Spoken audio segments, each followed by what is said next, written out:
Hey guys, welcome back to the Madrid Pundits. This channel is for the Madrid fans, by the Madrid fans, and of the Madrid fans. ये पहला episode है transfer Tuesdays का where we will cover all the possible arrivals or rumors or even departures जो real Madrid से होंगे. तो let's get started. I have my partner here with me, Suryansh, as usual. And let's get started with the first news जो कि है Declan Rice to Real Madrid. So Suryansh, what are your thoughts about that? Declan Rice is one player जिसके पीछे बहुत दुनिया लगी हुई है. मेरे को लगा इनिशियली कि इंग्लिश है, इंग्लिश टैलेंट ही लगा रहेगा कि हाँ चेल्सी, यूनाइटेड, सिटी, मतलब जो इंग्लिश के बिग सिक्स है ना वो लोग लगेंगे. सॉरी, हाँ. Big four. सिक्स तो नहीं है, बिग फोर. दो क्लब्स, छोटे क्लब्स, स्मॉल स्मॉल क्लब्स. हाँ. तो कमिंग टू दैट इटसेल्फ कि हम जब बात कर रहे हैं, Declan Rice is one player जिसका ball progression I haven't seen much, but he is a very good player. उसकी फिजिकलिटी बहुत अच्छी है और बॉल रिकवरीज भी वो बहुत अच्छी करता है. एंड एंचेलोटी उसका उसको बॉल बहुत कंसंट्रेशन भी बहुत अच्छा है. बॉल कंसंट्रेशन भी उसका बहुत बढ़िया है. जो West Ham versus Everton game हुआ था when Ancelotti was the manager, तो उसमें उसने अपनी क्लास दिखाई थी. Scored a header and provided 2 assist, जो बहुत अच्छा गेम था कंसिडरिंग कि आप उस पोजीशन से खेल रहे हो. Plus he is a very young player, that is he is just 24. And जो उसके पास physicality and he is also very pacy as a player. लोग कहते हैं कि नहीं डिफेंसिव मिड कभी तेज नहीं हो सकता या फिर ऐसा नहीं हो सकता वैसा नहीं, ही इज वेरी पेसी. तो हाँ, it's a very good rumour to be honest, अगर मैं अपने उससे बोलूं. But if I will give it a 6 out of 10 possibility की हो सकता है ज्यादा. डेक्लन राइस मेरे हिसाब से तो एक बहुत सॉलिड साइनिंग होगी अगर रियल मैड्रिड कर लेती है. But I feel that Chelsea and Manchester United are ahead of Real Madrid in this race. And my reasons for the same are कि फर्स्ट ऑफ ऑल देखो, अगर आपने रिसेंट 5-10 साल देखे हो तो English players usually tend to stay in England only. Jadon Sancho to Borussia Dortmund was a big exception. But और Jude Bellingham to Dortmund also is a big exception. But बाकी जितने भी आप टैलेंट्स की बात कर लो तो ज्यादातर प्रीमियर लीग में ही रहना चाहते हैं वो लोग. And I feel that Declan Rice is a strong admirer of Chelsea football club. तो आई थिंक दैट चेल्सी और United are ahead of Real Madrid in this race. Although I also take this time to compliment Declan Rice. लोग तो उसको best under 24 players में से एक को मानते हैं उसे. He is a very good ball, मतलब बॉल रिकवरीज में उसका काफी अच्छा है. He is a very good player when it comes to intercepting the ball block करने में भी वो बहुत अच्छा है. तो is like a strong man. तो जो भी क्लब में वो जाएगा the club will only benefit. And West Ham के लिए ये बहुत बड़ा लॉस होगा. Now moving on to the next big news. And ये भी एक इंग्लिश न्यूज ही है. इनफैक्ट एक नहीं, दो न्यूज है. Trent Alexander Arnold and Reece James are linked with Real Madrid. इसके सोर्सेज का मैं तो कुछ इतना नहीं कह सकता. But Suryansh, what are your thoughts? देख, सोर्सेज ना हमेशा टियर 2 की ऐसी फर्स्ट रिपोर्ट करती हैं. एंड पीपल, अगर आप लोग फब्रिजियो रोमानो की ट्वीट से मान रहे हो तो I don't want to give you a bad वो, but Fabrizio Romano is a person जिसके पास जब करेक्ट न्यूज आती है वो तभी पोस्ट करता है. तो ऐसा मत हाँ. समझना कि अगर फब्रिजियो ने नहीं किया तो ये रेलिवेंट न्यूज नहीं है. इट्स लाइक कि हर एक क्लब के अलग अलग एक टियर सोर्सेज होते हैं. जैसे सिटी का कोई फर्स्ट ईयर हो गया, हमारा कोई फर्स्ट ईयर हो गया. तो coming to that itself, it's a tier 2 source, Espana करके. ठीक है, दे हैव सेड कि Real Madrid are planning to make a move on either one of them, कि primarily being Trent Alexander Arnold. And अगर हम Trent Alexander Arnold की बात ही कर रहे हैं, there is no words to describe him. He is the best crosser in the game. उस position से जितने वो सेट पीसेस निकाल सकता है, he can be devastating in a club like Real Madrid. और अभी लिवरपूल के लिए तो यार definitely he is the best right back on this planet. And coming to Reece James, मेरे हिसाब से Reece James is a very physical and a complete right back. Defensively भी आपको काम देता है, वो आपको ऑफेंसिवली भी अच्छा खेलता है. And before him getting injured, Chelsea were actually ruling the prem. तो I say he is one of those main reasons Chelsea एक टाइम टॉप पे चल रही थी. तो वेदांत, तेरे हिसाब से ट्रेंट बेटर रहेगा या फिर रीस जेम्स, अगर हम मैड्रिड सिस्टम कह रहे हैं? मैड्रिड सिस्टम के हिसाब से बोलूं तो मेरे हिसाब से रीस जेम्स ज्यादा बेटर सूट करेगा मेरे हिसाब से. ट्रेंट अलेक्जेंडर आर्नल्ड योगन क्लॉप के सिस्टम के अंदर बहुत थ्राइव किया है, बहुत अच्छा खेला है in fact. But I feel Reece James will be a better choice because वो फिजिकल है. Defensively he is much better than Trent Alexander Arnold. But when it comes to creativity and vision of the game, Trent Alexander-Arnold is far superior. But I still feel that we should go for Reece James just in case we are going. But मेरे हिसाब से हमें दोनों ही नहीं लेने चाहिए. We should go for cheaper alternatives because हमारा summer forwards के लिए और मिडफील्डर्स के लिए रहेगा ये ज्यादातर कंपेयर टू राइट बैक. हमें मतलब डिफेंस में तो सिर्फ राइट बैक ही एक ऐसा ऑप्शन है जहाँ पे हमें एक प्लेयर चाहिए होगा. तो आई फील पेड्रो पोरो या फिर अटल को टारगेट करेंगे तो हमारे लिए बेटर होगा.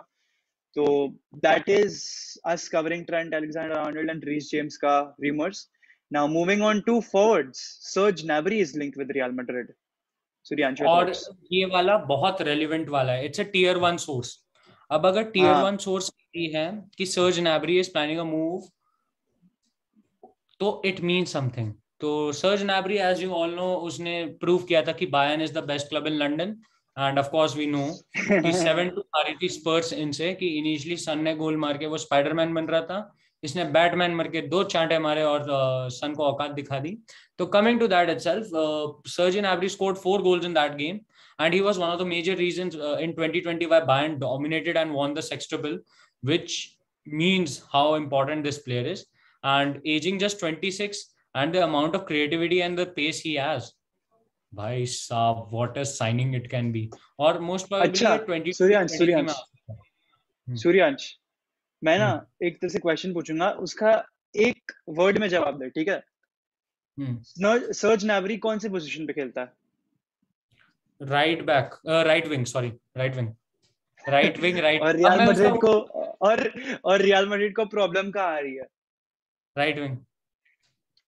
डायरेक्ट सोल्यूशन आपको मिल रहा है. अगर आप सर्ज नैबरी को ला सकते हो रियल मैड्रिड 2023 में या फिर 22 के समर विंडो में, तो एक बहुत बड़ी मूव होगी. बट कह तो कम 22 ही का लग ही रहा है रहे मेरे हैं को कि चांस. कह तो 22 का ही रहे हैं कि Perez will try to sign him in 22 only.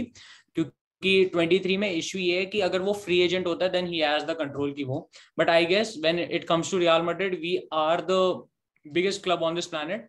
In entire sports history, we have the richest history, and considering that, I personally think Serge Gnabry will be an excellent buy for Real Madrid. So I'm looking forward to it. अब fourth transfer की बात करते हैं. That is the man from Chelsea, the system defender, one of the best defenders on this planet at the moment. No one can deny it.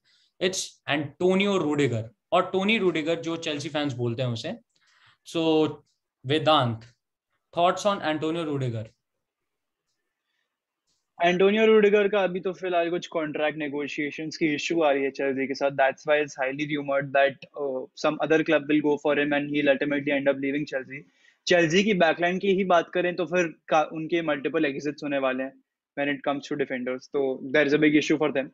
But Rudiger का बोलूं तो I personally don't want him at Real Madrid because उसका best football तब दिखता है when we are playing 3 at the back, and Real Madrid don't play 3 at the back, we play 4 at the back. तो वही एक problem आ रही है. मतलब आपके पास लेफ्ट सेंटर बैक में डेविड आल्बा है, तो अगर आपको लेफ्ट सेंटर बैक भी चाहिए तो रूडिगर को रख के क्या करोगे आप? You just want to strengthen your backline. मैं भी वही सोच रहा था टू बी ऑनेस्ट ना, कि जब हम अगर 3 एट द बैक नहीं खेलेंगे वो फिट कहाँ आएगा. बट रूडिगर के जो रूमर्स है ना, इट्स नॉट जस्ट इस साल के, वो पिछले साल के ना नवंबर से चालू हो रखे हैं, एंड इट्स नॉट एंडिंग. तो आई थिंक कि हाँ, रेलिवेंसी तो बहुत ज्यादा है इनकी, क्योंकि सारे टियर 1 सोर्सेज रियल मैड्रिड के जो रिलेटेड है, दे आर ऑल सेइंग कि हाँ, हो सकता है, पॉसिबल ट्रांसफर है. क्योंकि रूडिगर और चेल्सी के जो कॉन्ट्रैक्ट एक्सटेंशन है ना, बहुत ड्रेन में जा रहे हैं. They are not willing to pay, complicated चल रहा है बहुत. they are not willing to pay him a certain amount, that is I guess 10 or 12 million में कुछ यूरोस का वो है. बट अब हम आते हैं the main segment, the main man, the striker, the possible best striker in future. Possible इसलिए क्योंकि उसका opponent Dussen Vlahovic is also fire. It's Erling brought Holland. And Holland का केस हमें लगा था कि हम लोग होक्स में जी रहे हैं, जैसे हमने फर्स्ट वीडियो में भी कहा था कि we are going to talk about it. तो इनिशियली उस टाइम तक कोई रूमर्स एज सच आए नहीं थे कि हालैंड का ये. आज Sun Manchester, Sun Chelsea, Sun Man City, Bild Sport English, Bild German, सारे पेपर्स जो रिलेट कर सकते हैं, they have all confirmed that Haaland has a preferential agreement with Real Madrid. With Real Madrid, हाँ. तो what are your thoughts and how does it feel कि ऐसा rumors आ रहे हैं और इतने हाई इंटेंसिटी में आ रहे हैं? मेरे को है ना रियल मैड्रिड के बोर्ड से प्यार हो गया है. बिकॉज जैसे ही रूमर्स आए कि किलियन एम्बापे को 1 मिलियन का ऑफर मिलने वाला है वीकली वेज का from Paris Saint Germain, Real Madrid ने उस अपॉर्चुनिटी को जंप करके अर्लिंग हालैंड अगर ये ट्रू है तो अर्लिंग हालैंड के साथ एक प्रेफरेंशियल अग्रीमेंट साइन कर लिया, तो that's a very big thing. And ये टू बी ऑनेस्ट हमारे फॉर्मेशन पे या फिर मतलब नेक्स्ट सीजन के फॉर्मेशन पे या फिर प्लेयर्स पे इफेक्ट कर सकता है, because Karim Benzema might end up not staying at Real Madrid if Erling Haaland comes, that is. यार वो पेनफुल हो सकता है, but I guess Perez is one of those people जिसको पेन तो लगती ही नहीं है, मतलब ही डजंट हाँ feel pain, he rates club higher हाँ देन प्लेयर्स, और उसी के कारण we are at the top इतने सालों से। तो आई आई कैन सी दिस हैपनिंग कि Benzema leaving and Haaland will become the project. And coming to that itself, Haaland का अभी हम रिसेंटली जो पढ़ रहे हैं, उसके फादर ने एल्फी हालैंड, आपको एल्विन पता ही हालैंड, हाँ होगा, हाँ। फॉलो करता है रियल मैड्रिड को। स्ट्रेंज। फॉलो करने से इतना कुछ नहीं होता भाई, वो तो मेसी भी चेल्सी और नहीं सिटी नहीं को फॉलो करता है ना। नहीं नहीं, चेल्सी और सिटी का तो खैर छोड़ो, एल्फी हालैंड का कोई रिलेशन नहीं, जिस दिन रूमर आया उस दिन से फॉलोइंग फिर से चालू हो गई है। Coming to the second point, जब हम लोग बात कर रहे हैं मीनू रायोला का राइट एजेंट, जब मीनू रायोला वाज ऑन बेड, क्योंकि ज्यादा हम्म। आप जब पिज्जा खाते हो आप गेंडे ऐसे फूल जाते हो, एक्सपेक्ट क्या कर रहे हो मीनू रायोला? उठो, घर से उठो, भागो, अपने प्लेयर्स को सुधारो, पैसा वैसा कम खाओ, आगे बढ़ो। मैड्रिड ठीक है, आओ, मैड्रिड आओ, अपने प्लेयर्स लेके मैड्रिड मैड्रिड आओ, आओ, पोग्बा को मत लाना, मैड्रिड आओ। हालैंड को लाना बस। पॉगबा का भी transfer rumour is quite erratic to be honest, but Haaland को हाँ लाओ। अभी हम ये बोलते हैं कि एल्फी हालैंड भी काफी ओपन रहा है कि उसका admiration towards the loss Blancos, and it's quite eminent. और एक और सोर्सेज है, सॉरी आई फॉरगॉट अबाउट पहले, कि ब्लॉग रना इंग्लिश है ना, एक बहुत फेमस बारसा वो है पेपर, उन्होंने भी खुद कैटेलोनियन पब्लिश। न्यूज़पेपर्स भी रिपोर्ट कर रहे हैं कि हाँ, हालैंड का preferential agreement Holland Real Madrid के साथ हुआ है। मैड्रिड के साथ आ गए हैं, तो मेंटली प्रिपेयर्ड रहो Barca fans. I don't want to give you a bummer, but हाँ दूंगा मैं, मेरी मर्जी, क्योंकि मैं रियल मैड्रिड फैन हूँ। हालैंड रियल मैड्रिड आएगा, ठीक है। और इसका जो अभी एविडेंस है ना, इट्स क्वाइट हैवी। और अगर एम्बापे रिन्यू भी कर देता है, Holland is almost a done deal. अगर रिन्यू हो जाता है एज अगले 5-6 दिन या फिर 1-2 महीने में हमें पता चलता है कि रिन्यू हो रहा है, देन हो हालैंड टू जान रियल दो, मैड्रिड, रहने दो उसको, बैलन डोर नहीं जीत पाएगा वो। Haaland to Real Madrid will be 100 से भी ज्यादा परसेंट कम। तो गाइस, आप लोग बताओ आपके थॉट्स कैसे हैं इन प्लेयर्स पे। और मेरा स्पेशल वो होगा कि सर्जिन एब्री और अर्लिंग हालैंड कैसे फिट करेंगे, ये आपको पक्का आंसर करना है। एंड होप आप लोगों को ये वीडियो अच्छी लगी हो। और ये ट्रांसफर ट्यूजडेज हम लोग ट्राई करेंगे कि हम पंचुअल रहें, नहीं आलस हाँ मारेंगे, ट्राई करेंगे पक्का। तो guys please like share subscribe, and Madrid pandits को 100+ लेके जाना है। And thank you for the support, and Hala Madrid will win again.